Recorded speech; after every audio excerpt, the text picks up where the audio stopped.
किसी भी पिच के डीमेरिट पॉइंट कैसे दिए जाते हैं, इसके लिए तीन तरह के मानदंड जो है वो स्थापित किए गए हैं, बनाए गए हैं। एक होता है बिलो एवरेज पिच, जिसमें एक अंक काटा जाता है। इसके बाद होता है पुअर पिच, जिसमें 3 पॉइंट काटे जाते हैं। और एक होती है अनफिट पिच, जो खेलने के लायक ही नहीं होती, उसमें 5 के 5 डीमेरिट पॉइंट्स जो है दिए जाते हैं। तो जाहिर सी बात है कि अब रावलपिंडी की जो विकेट है वो एक तरह से पाकिस्तान के लिए राहत इस मामले में कि उसे 5 अंक नहीं दिए गए डीमेरिट पॉइंट्स, और ना ही उसे पुअर की श्रेणी में गिना गया है, यानी खराब पिचों में गिना गया है, बल्कि उसे गिना गया है बिलो एवरेज पिच, जिसमें एक डीमेरिट पॉइंट जो है मिलता है। यानी कुल मिलाकर ये दूसरा लगातार मौका है जब रावलपिंडी में दो डीमेरिट पॉइंट्स दिए गए हैं, यानी एक पिछली बार एक इस बार। तब पाकिस्तान और ऑस्ट्रेलिया के बीच मुकाबला हुआ था, और अब पाकिस्तान और इंग्लैंड के बीच में मुकाबला हुआ, जिसमें आपको याद होगा एक ही दिन में 500 से ज्यादा रन बनाकर विश्व कीर्तिमान बनाया था। यानी 1912 के बाद पहला मौका था जब इतने ज्यादा रन बने थे एक ही दिन में, यानी 500 प्लस रन। और कुल मिलाकर 7 सेंचुरी बनी थी, 4 सेंचुरी इंग्लैंड की तरफ से और 3 सेंचुरी पाकिस्तान की तरफ से। और इससे पहले जब मार्च में ऑस्ट्रेलिया और पाकिस्तान का मुकाबला हुआ था, तो पाकिस्तान की ओर से 4 सेंचुरी देखने को मिली थी। शफीक की सेंचुरी थी, इमाम ने दोनों पारियों में सेंचुरी बनाई थी, अजहर अली ने सेंचुरी बनाई थी।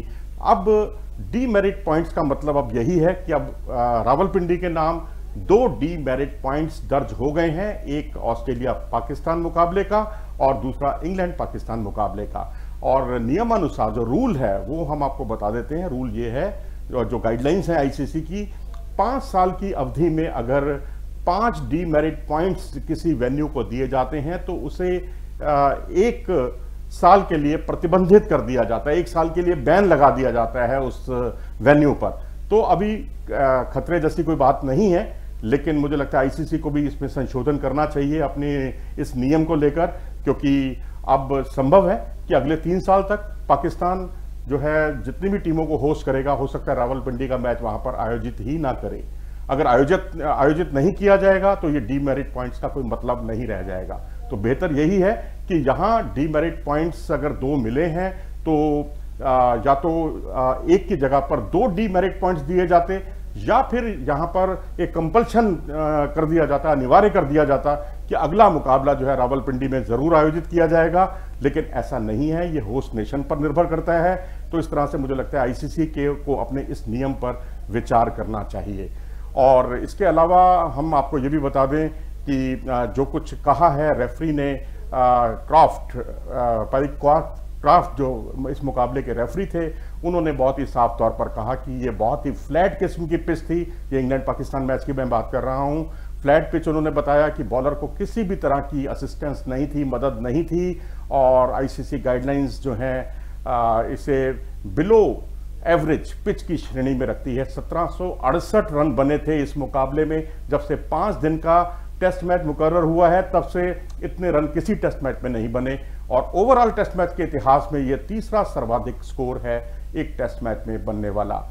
वैसे भारतीय दृष्टिकोण से अगर हम देखें तो रावलपिंडी की यादें बहुत मधुर हैं भारतीय क्रिकेट समुदाय के लिए, क्योंकि यहां पर 2004 में भारत और पाकिस्तान के बीच एक मुकाबला आयोजित किया गया था, जिसे भारत ने पारी से जीता था। उस मुकाबले में राहुल द्रविड़ ने 270 रन की शानदार पारी खेली थी, और उसके अलावा वीवीएस लक्ष्मण ने 70 कुछ रन बनाए थे, सौरभ गांगुली ने 70 कुछ रन बनाए थे, और 69 रन की पारी खेली थी पार्थिव पटेल ने।